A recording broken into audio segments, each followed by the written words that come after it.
Welcome to the Nitpicking Nerds. Today, we're doing Beezy's personal deck, Emry, Lurker of the Loch. We're going to teach you the art of the self-mill. Yeah, just do this.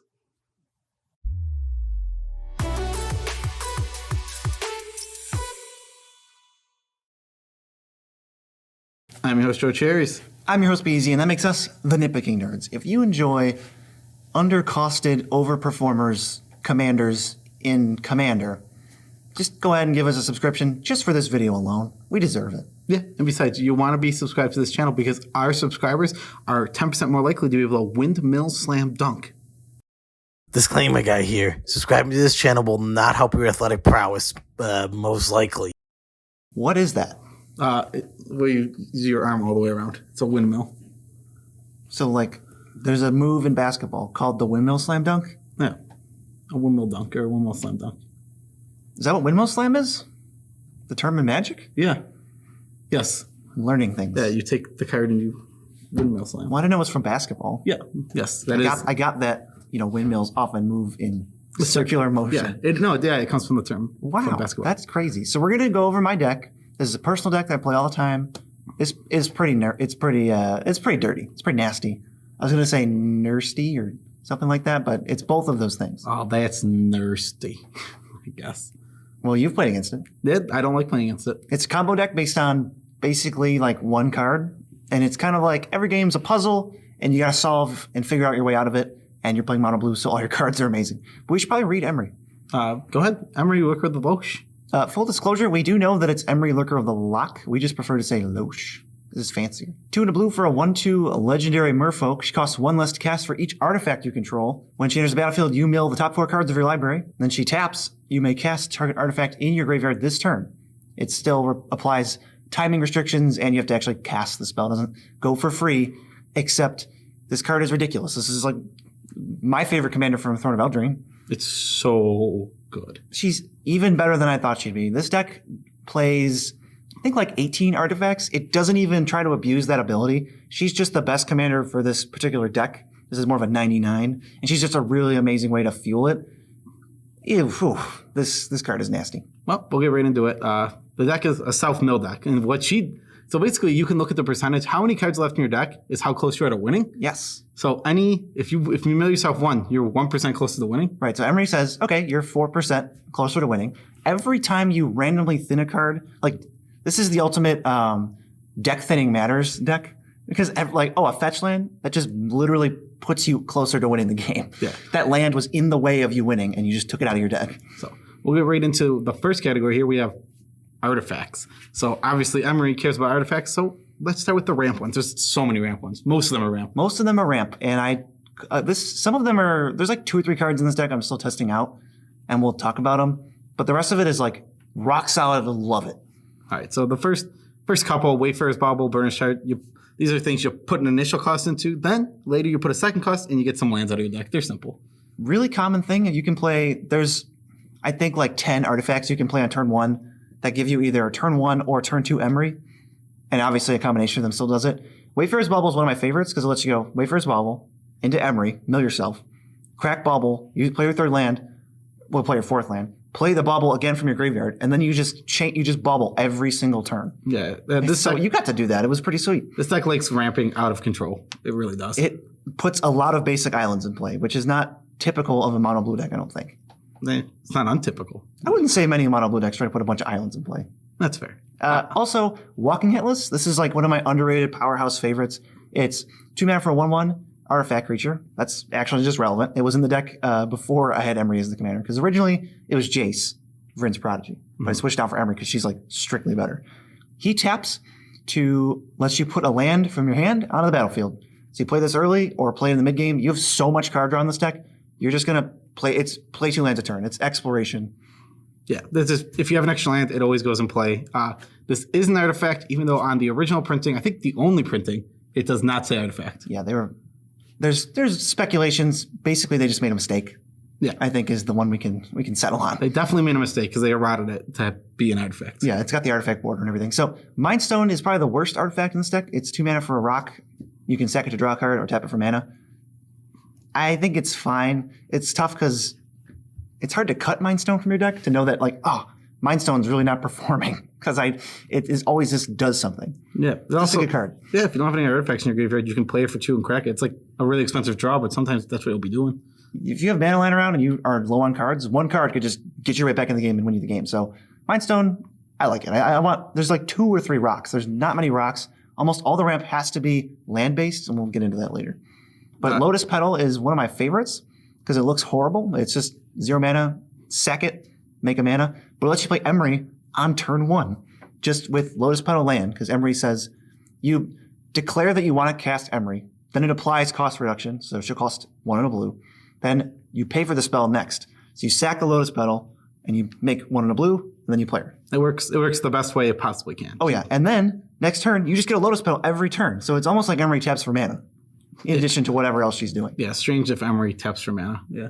She can do a lot of different weird stuff. Chromax, Soul Ring, Thought Vessel, they're just more rocks. They come out. Yeah, that's every rock. Those are the 4 rocks in the deck.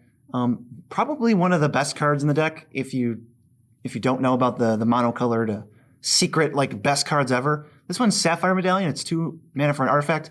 Your blue spells cost 1 less to play. There's only 15, 16 artifacts, 34 lands, so half your deck costs 1 less to play. You can just chain spells over and over and over, almost free or like grossly undercosted spells. Yeah, this card is super good. I mean, you're trying to self-mill. So everything you want to do just takes your library and just slowly kills it, slowly gets rid of it. And when you just get to do like 8 of those a turn and then mill yourself like twice as much, it just gets ridiculous. Oh, it's so good. Yeah. Another one, Thematic Compass. This is 2 mana for an artifact. You can pay 3, tap it, put a land in your hand, and then obviously you can play that land if you want to. And then if you control 7 or more lands, you flip it over into a Maze of Ith. This helps you not die. Mono blue has been known to die a lot, especially since people don't want their spells countered. It's like, well, you have so much mana up, I just have to attack you and make you play something so you don't just get infinite value off of playing at the end of everybody's turn. And Thematic Compass just helps mitigate that. It turns into Maze of Ith. It's like, all right, I'll just stop the biggest thing. It deters attacks so good. Yeah. Thematic Compass is an all-star. Love that card. Just so happens to be an artifact. Yeah, it also happens to be an artifact. Mishra's Bauble / Urza's Bauble. These are both 0 mana artifacts. Yeah, the text is irrelevant. You sack them, and then at the next upkeep, you draw a card. This makes Emry also double as, do you want like Phyrexian Arena, but you don't have to pay life? Or mana ever to invest in this? Okay. Yeah, she says tap, draw a card at the beginning of the next upkeep. Weird. Which might just still be your upkeep. But also you get to look at the top card of someone's library or a random card in their hand. Speaking of the word top, Sensei's Divining Top is also in this deck. I don't really want to get into it because there's a lot cooler cards we could talk about. So top is ridiculous. Just top is good in this deck. Yeah, it's an artifact. I mean, it's just a great card. I just want to list like the great artifacts here. Right. Last artifact we have to talk about here in this category is Soul Guide Lantern from Theros. I had Tormod's Crypt in the place, but this is like definitely better, at least in this deck. It's 1 mana for an artifact. When it enters the battlefield, you exile target card from your opponent's graveyard, and then you can pay 1 and sack it to either draw a card or exile all cards from your opponent's libraries. You do not want to be exiling your graveyard. You got to use it. Well, okay, you don't really need your graveyard. You're basically, this deck wants, we'll get to the winning the game category. We're really going to make you wait to see how this deck actually wins. But you really want 2 specific cards in your graveyard, so you never want them to get exiled. And also, you're just going to use your graveyard for delve spells or bringing things back from the graveyards. You don't want to ever get rid of it. It's a resource. All right. Now I will point out what you said wrong. It does not exile your opponent's libraries. That card would be insane. I said libraries? Yeah. I try to stop you. And that's the deck. You play Soul Guide Lantern on turn 1, you play Lotus Petal, and you crack it, and you win the game. Yeah. You said that, and I was like, no, that's not what that card does at all. Classic misread. All right. We have, that's the artifacts. You can get kind of an idea of what we're doing. That's what Emry is going to be abusing every turn for very little mana, usually. I think the most expensive one of those was like 3 or something. We have removal because we're trying to this is basically a combo deck, but you also don't want to die. So we have some really, really good blue removal. You're not going to have a board state is what you have to know. Your board state is never going to be. There's 7 creatures in this deck, and none of them are bigger than 2/2. Yeah. So you got to think about that. If creatures are coming out and staying out, you're going to be in the most danger because you won't have blockers. Right. So you're going to have to abuse the fact that you play very little creatures but you're going to sweep up your opponent's creatures in removal and counter spells, and you're just going to get so much advantage. This deck really does well at kind of playing a few things on your turn for cheap and then passing with 5 mana up and they have no idea. They can't know what you have, and you're just gonna play a card draw spell, or counter the best thing, and play a smaller card draw spell. Some form of that. There's like 30 something instants in this deck. Arcane Denial, Counterspell, Swan Song, they're all super fair and efficiently costed cards. Yeah, they're classics. I'm not going to read what they do. Yeah, I don't have any of the Force of Wills or Force of Negation. Probably an inclusion. This deck actually isn't that expensive if you want to build it. If you want to build a nasty like combo control self-mill deck, this is really not bad. Yeah, you can There's 26 islands. Yeah, that's cheap. Islands are cheap. Which is correct with how I built this deck. We'll get to that later too. Archmage Charm is another spicy one. It's counterspell. You can steal something like a Mana Crypt or a Mana Dork. Also, you can just draw 2 cards with it. So super flexible. All 3 modes, kind of medium. Yeah. Commandeer gains control of a non-creature spell, but you can cast it for free if you exile 2 things. So it's not a counterspell, but it's better than that. You can just steal it. Yeah, and Mystic Confluence is 3 blue. You get to choose 3, and there's 3 modes. You can make them pay 3 more for their spell. You can draw a card, or you can bounce a creature. It is a counterspell unless they pay 3. It doesn't just say you have to pay 3 more. It's like, oh, I can't. All right, nothing happens. Yeah, it says, Mana Leak, draw a card. Yeah, the last one, and probably the best one, is Narset's Reversal. It's blue for an instant. You return an instant or sorcery to its owner's hand, and then you copy it. This can not only set people back and copy a weird spell that you have no access to, like Cultivate or some giant spell like Expropriate or Rise from the Grave, where it doesn't matter, Rise from Dark Realms, where it doesn't matter that they get it back because you just win, or you get all the creatures and now theirs doesn't do anything. One of those, but even if they're going to counter your spell, you can go Narset's Reversal on my own spell, copy it. The copy is not being countered, and then bounce my spell back to my hand, fizzling their counter spells. It's absurd when you get to do that. Oh, yeah. That's just not even real life. Using Narset's Reversal in it's the remand way. The remand way. You get to bounce your own thing. Yeah, it's super good. All right, there's Mass Bounce. There's 3 of them. We have Devastation Tide, Engulf the Shore, and Cyclonic Rift. We've talked about all these in one episode or the other. They all do the same thing. They're going to return all creatures, or in Cyclonic Rift's case, all non-land permanents. Engulf the Shore is my favorite. It's one of the several ways to take advantage of how many islands we play. Yeah, I mean, if you have 5 islands to play, you're bouncing most everything. Anything that really matters. Well, that's not true. What about Titans? No, I'm saying anything bigger than that is something we want to think about pongifying, rapid hybridizationing, or reality shifting, the 3 spot removals. Yes, yeah. Those are the only real 3 spot removal spells. The other 1-for-1s are obviously your counter spells. A lot of them are 1-for-1s, but some of them aren't. Something like Mystic Confluence? Mystic Confluence, yeah, not a 1-for-1. Not a 1-for-1. Okay, now we get to obviously Emry isn't the only way we're self-milling. We have to get our whole deck into our yard fast. So the other cards, the self-mill, I don't really know how many of these I want to read. We have Thought Scour and Mental Note. They're just going to mill 2 and draw your card. Super cheap. Replace himself immediately. Put artifacts in the bin for Emry as just an added bonus. Yeah, these puts you 3% closer to winning for 1 mana. Yeah, and all these cards that are listed right here, they're card draw / going to put cards in your graveyard. So not necessarily exactly mill, but there's cards coming off your deck, and some of them are ending up in your graveyard. All right, so these ones are common EDH, I'll say staples. Frantic Search, Fact or Fiction, Thirst for Knowledge, Compulsive Research. All of them are great cards. They're all going to draw cards and put cards in your graveyard. And I think Frantic Search is easily the best one. That card is stupidly good. No, yeah, Frantic Search is extremely good. Just stupidly good. Actually, we'll talk about it in winning the category. Winning the game category, I would like to mention it again, because there's... we have so much to mention in the winning. It's the whole... I can't believe we're not even telling them what this deck is until the end. They know what it is. It's a self-mill deck. They don't know how we're going to win. Hey, they're guessing. They probably have guesses, and a lot of them are probably right. Yeah, we talk about this deck a lot. So there's some repetitive mill on Codex Shredder and Perpetual Timepiece, which are just artifacts that tap to mill you. I love Perpetual Timepiece. It's my favorite card ever. Codex Shredder, that's really important. Keep that in your brain for later. Codex Shredder is a very good card. What did you have the Gourmet Bagel as? The Gourmet Bagel, I have it. I'm not counting the winning. Obviously, this deck is. There is one card around that is the actual Gourmet Bagel, but you think this is the next one? This is the Gourmet Bagel of what the deck wants to do. If this is out, the deck is just we are humming, and things are going right. Yeah, the Gourmet Bagel. Drown Secrets. It costs 1 in the blue for an enchantment, and whenever you cast a blue spell, target player mills 2 cards. We're going to target ourselves with that card almost every single time. This can double as a win condition. We'll talk about it later. And don't worry about it. Not every single time, because if your opponent casts Vampiric Tutor, you go, well, that resolves. And then before your turn, I'm actually going to cast Thought Scour. Oh, not Thought Scour. mental note, because which mills me. I can't target you, but John Secret will target you. Yeah. Oh, okay. Or you can just Codex Shredder them. We didn't have that. I have Codex Shreddered a card that if someone has tutored off the top of their library like 5 times. It is the best feeling ever. I got you once. I think you like tried to undo the tutor or something. Yeah, I did. I'm sure I did. Large card draw also functionally mill. If we draw 10 cards, probably not going to use them all, but we certainly don't want them in our deck. Yeah, a lot of them are we do only one way to really keep our hand size over. We have Reliquary Tower and we have Thought Vessel. Oh, both of them in the deck? Yeah. Well, yeah, but even and then I'm just saying, those are ways to keep our hand size up. If it's not there, we don't need 20 cards to win the game. We need like 6. so you just throw the other ones away, which is completely fine. Especially since if you start a turn with 2 cards in hand, you can end up with like 1,000. It doesn't. We're not worried about it. All right, winning the game. We kept you waiting for so long. What are we actually doing? So you look at the last category. We're milling ourselves. We're going to get way down on cards. We're going to get it down to like nothing. So we're going to mill away the full deck, and then we win with 2 ways in this deck. Next to Fate, which is 5 blue for an instant, take an extra turn, but instead of going to your graveyard, it goes back to your library. So if you can take infinite turns in a row because the top card of your library will always be next to Fate. We have no cards left. It's you mill your whole deck, including Nexus. Nexus goes back on top. Okay. Draw a card some way. Cast Nexus. Goes on top. Draw a card. It's Nexus. Cast it.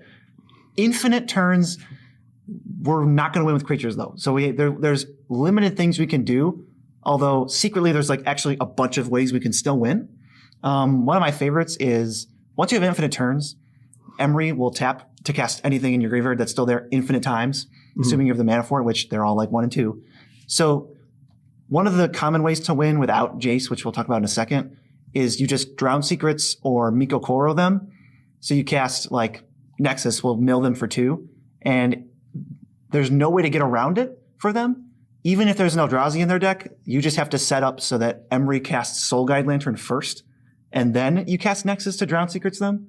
So you go, all right, infinite turns, mill your whole deck until you hit an Eldrazi trigger, then I'll crack Soul Guide Lantern, then I'll cast it from my graveyard again, and then I'll just keep doing this. So like they're dead to that. Miko Koro, it's a land, 2 and tap it. Each player draws a card. You just make them draw a card that kills them, and you're just going to still draw Nexus. Yeah, and like if you have enough mana, you can just cast Nexus twice in 1 turn. Oh yeah, no. If you have, let's see, 14, 17, which is totally doable, you can cast Nexus twice and Miko Koro. Yeah, we're going to be. This is the end of the game. We can do stuff like that. We are going to be. This deck, when it goes up, it just raffle stomps everybody. It's not even close. Also, Jace Wheeler Mysteries is in the deck. 1 blue. Basically, if you would draw a card when you have no cards in your deck, you win the game. That's what matters. Yeah, that's the text that matters. He can also draw a card. So if Nexus is the last card in your library, Jace pluses, you mill 2, Nexus goes back before you draw, and then you draw Nexus. So then you draw any other card and you win the game. Or you just cast Nexus now, go to your next turn, draw a card, plus Jace, you win. Yeah, just don't cast Nexus first. I don't know why you would. No, because it doesn't matter.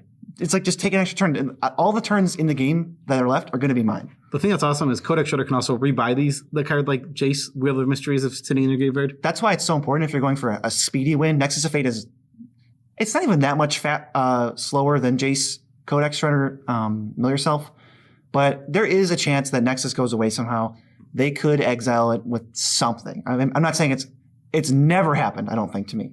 It has. It has happened. Did somebody Praetor's Grasp it, maybe? It's definitely been taken up. I think it's been Gontied before. Gonti? It might have been Gontied. But it's like the chances are so low. But we still have a backup. We can still Codex Shredder, Jace Wheeler of Mysteries. You're going to use Emry. If they're both in your graveyard, use Emry, cast Codex Shredder, sack it, get back Jace, cast Jace. Emry plus Codex Shredder is pretty sweet. It gives you access to your whole graveyard. Yeah. If there's any non-instant sorcery that you couldn't get back in other ways. That's why it's just, once this deck starts going off, it's impossible for you to lose, because when you have infinite turns and they can't stop Nexus from resolving, what you do is you do the slowest setup. It doesn't matter. You just go, all right, guys, I'm putting every artifact in play in the order of least relevance. You don't have a counterspell for them. You can't fight over them. I'm going to take more turns. And now what I'm going to do is I'm going to play Codex Shredder, and I'm going to get back every card in my graveyard to my hand. Now I have infinite counterspells, and there's just nothing that anyone can do. I'm curious to what combination of cards have to be, like there's probably like 6 or 7 card combination where you couldn't actually win. So 6 or 7 things that have to happen to this deck that are very specific and don't actually happen all that often? I'm saying so like, that you can't win. So if, say, Jace Wheel of Mysteries is exile. Yeah. Codex Shredder is exile. Yeah. Soul Guide Lantern's Exile. Are you asking me what Plan C is? Because we have a Plan C. Yeah. Well, Its name is Blue Sun Zenith. If Blue Sun Zenith is the last card in your deck. Also, Blue Sun Zenith is Exile. That's my bad. I didn't know that. No, I'm just being there's like it has to be like a very specific set of like 10 cards that have to be exiled for this deck not to be able to win. I think that's what makes this deck like not super fun to play against. It's so hard to interact with. There's like almost nothing you can do. Short of like obviously you can just attack it and kill it. But assuming we're playing the game and setting up defense, we can just win out of absolutely nowhere. I want to talk about. Oh, it's actually next on the list. So I guess you can talk about it. Yeah. The way that this deck goes off like huge in one turn is two things.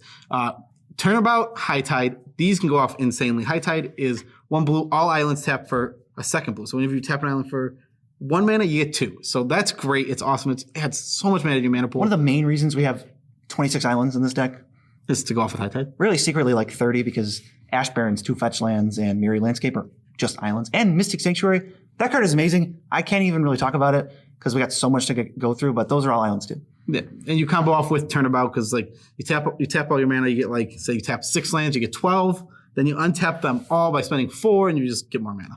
That's an insane thing to do. You can go up casting spells, all your draw spells just keep going because you have so much mana. Snapcaster and Mission Briefing with these cards are awesome. If you can Snapcaster back a High Tide, now your islands tap for 3. This isn't even a Storm deck. It's kind of like you cast High Tide and then you just use 12 mana most of the time, and you just draw half your deck or you mill half your deck. One of the most insane cards in this deck is Flow of Ideas. It's 5 and a blue, sorcery. It's the other reason there's so many islands. It's draw a card for each island you control. It's going to be 4, 5, 6 mana, depending on cost reducers, to just draw like 12 cards. How are you, like, then you can do things like, okay, High Tide, Frantic Search, build back up the amount of mana I have, draw, try to find, there's plenty of tutors. You tutor for like a turnabout, you untap your lands, you draw more cards, you find a Nexus. That's where this deck ends up winning most of the time. The last probably like 10 times I've won with this deck, I don't actually take 12 turns and make everybody wait a half hour while I'm resolving this. It's like, guys, you're just dead. I find a Nexus. They're like, oh, and then I'm like, all right, we're done. I can just show you, like I have access to draw 30 cards, take 4 more extra turns, and I'm going to beat you because I've done it before. And you know it's in my deck. Yeah.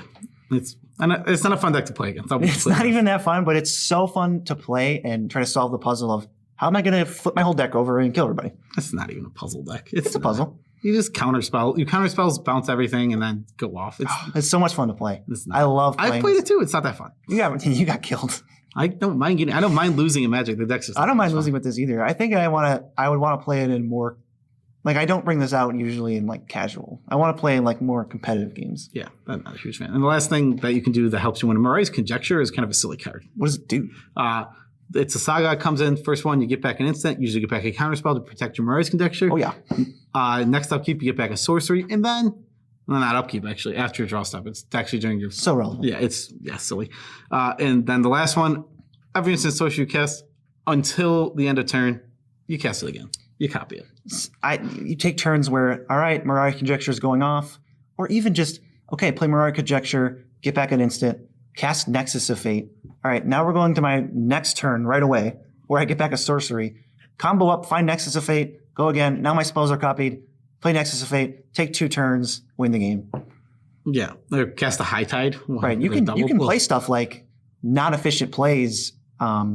Like normally, if you have 9 mana, just playing 2 mana to go Merchant Scroll for Nexus of Fate, play Nexus of Fate. That doesn't actually do anything for you. It just lets you draw another card, but you spent Nexus of Fate to draw that card. So it really gets you nowhere. But having stuff like Emry and Mishra's Baubles and Mirai's Conjectures out just gives you free advantage for when you take an extra turn for no reason, and now you're drawing a card, you get an extra land into play, you have like 2 abilities to activate, and now your spells are copied this turn.